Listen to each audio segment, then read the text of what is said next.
It is unacceptable how figures like Tucker Carlson and John Kiriakou or others who push the same propaganda present the Islamic Republic as if it's a normal, stable system. By focusing on surface-level order or selective debates among regime supporters, they ignore the reality faced by ordinary Iranians. When young people challenge forced religions rules and political control, the regime responds with internet shutdowns, arrests, and executions, deliberate methods of control. Anyone who downplays this repression is actively helping to cover up the truth about a system that survives by committing any crime against humanity.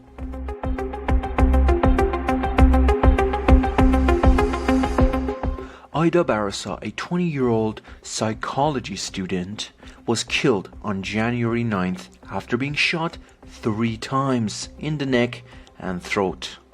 Reports indicate that security forces removed her body following the incident, and her family was only able to identify her remains nearly 2 weeks later at Kahrizak. According to these reports, in addition to gunshot wounds, there were also visible stitches on her abdomen. It is also said that the family was pressured to pay a significant sum to retrieve her body and was urged not to attribute her death to the protests.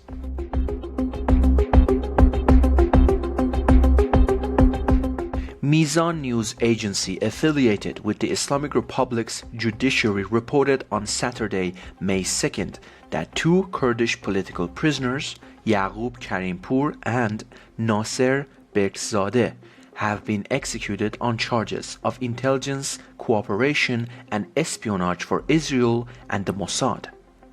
According to reports, the state outlet claimed the 2 had sent sensitive information including personal data and details of certain key locations to Mossad. However, no independent evidence has been presented to support these accusations. This comes despite earlier warnings from human rights groups about their situation, including reports that they had been transferred to undisclosed locations. So far, no details have been released regarding the legal process or how the sentences were carried out.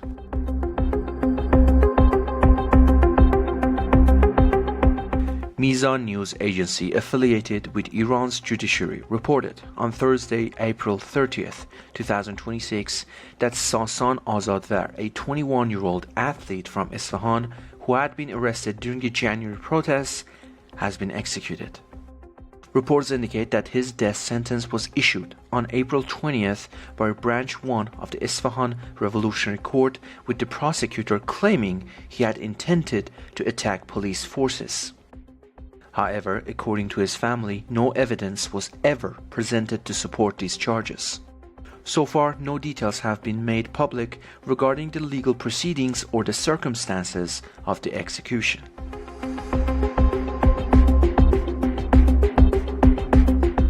According to received reports, the death sentence of Mohammad Abbasi, a protester arrested in Malard, along with a 25-year prison sentence for his daughter, Fatemeh Abbasi, has been upheld by Iran's Supreme Court. The 2 political prisoners are currently being held in Qizil Hezar prison in Karaj and Evin prison in Tehran. Reports indicate that the father and daughter were subjected to severe pressure and torture during interrogation, and that throughout all stages of their legal process, including interrogation, investigation, trial, and appeal, they were denied access to legal representation. It is also reported that their case was referred to Branch 39 of the Supreme Court, which allegedly refused to accept lawyers in the proceedings. The initial verdict was issued by Branch 15 of the Tehran Revolutionary Court, presided over by Abul Qasim Salawati.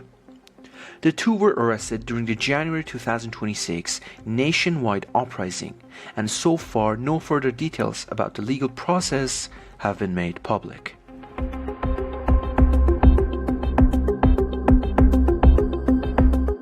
According to received reports, the city of Nurabad Mamasani became one of the main flashpoints during Iran's nationwide uprising in January 2026. During that period, dozens of residents were killed by gunfire from state forces and many others were arrested. Reports indicate that as part of the ongoing crackdown, a charge of enmity against God, which is known by Moharebe, has been brought against Artin Salari, a 20-year-old from the city. However, no clear information has been made public about the details of his case or the legal process. At the same time, concerns are growing over the condition of Kayvan Ahmadi, an artist from Nurabad Memasani. He was arrested in Shiraz about a month ago, and there has been no information since regarding his whereabouts or condition. Local and human rights sources warn that some detainees, including him, may be at risk of torture and forced confessions.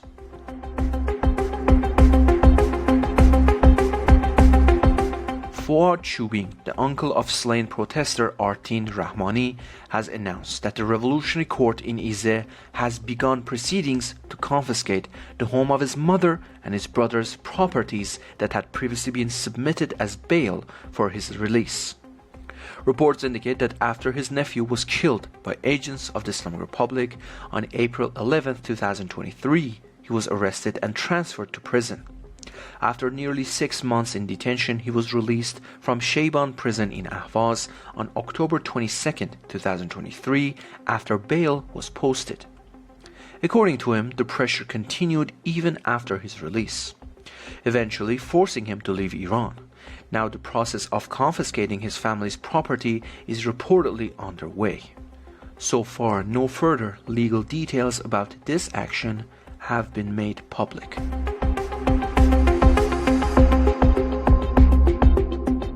According to received reports, Arsham Rezai, a monarchist political prisoner held in Qazal Hisar prison in Karaj, has developed a severe ear infection after being transferred from solitary confinement to the general ward.